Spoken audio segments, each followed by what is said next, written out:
Welcome to the weekly dose of Emuna for Shabbat Kodesh. Today we're going to talk about the idea of tasting Olam Haba in this world. How could it be that we could taste the spiritual treasures of Olam Haba, which are so profound? How can we taste that in this world, in Olam Hazeh?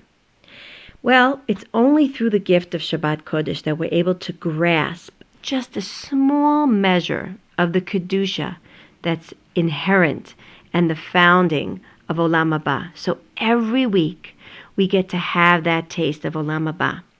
And Pirkei Avot teaches us, Kol Yisrael yesh lahem chelek leolam haba. Every Jew has a share, even while in this world, has an opportunity to be able to appreciate and perceive that spiritual treasure that we are going to experience, God willing, after 120 in Olam Haba. Now, generally speaking, it's very, very difficult in this world to experience, and to the magnitude that of course will be in Olam Haba, to experience the presence of a Kadosh Baruch Hu.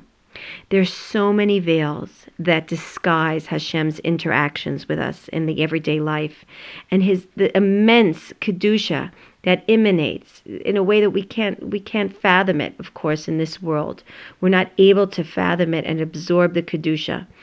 Is, of course, that's part of living in this world.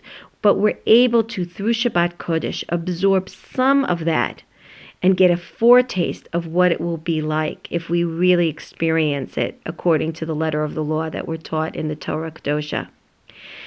Unfortunately, the details of everyday life, the routine, the daily routine, day in, day out, going through life, has really distanced us from being able to be reminded of the fact that there even is an Olam Haba. And so Hashem ensured that there's always going to be a reminder of His presence, that every week we are given the opportunity to not forget the fact that there is a creator to this world, that there is an Olam Haba, that we should anticipate the immense experience and state of eternity of being close to Hashem.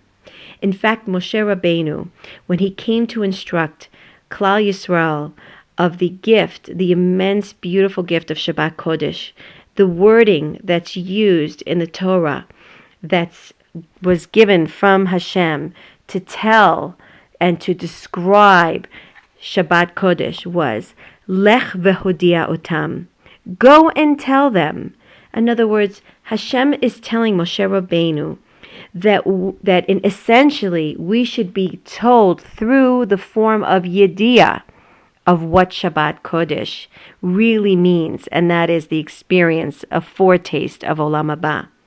Now, instead of us interpreting it on the pshat, I want to just say the Chazal actually say that it doesn't necessarily mean that Moshe Rabbeinu was supposed to inform Klal Yisrael about the fact that there is such a thing as Shabbat Kodesh. Rather, what really Hashem was telling Moshe Rabbeinu is, I want you to tell Klal Yisrael that Shabbat itself, inherent in Shabbat itself, is a form of yediyah as what will they should anticipate that they will experience in eternity, called Olam Haba.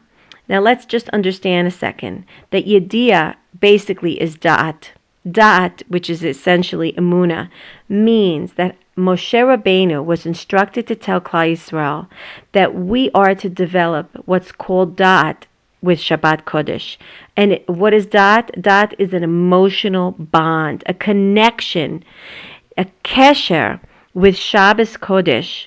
And through that kesher, through that connection with Shabbos Kodesh, we essentially develop a connection to our Olam Haba.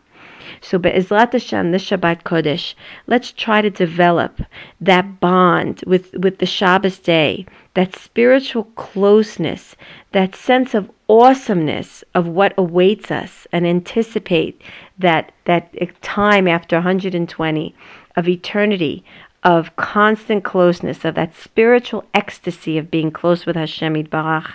Be'ezrat Hashem, this Shabbat Kodesh, we have a taste of what awaits us, Be'ezrat Hashem, for every single Jew, Le'olam Haba. Have a wonderful Shabbat.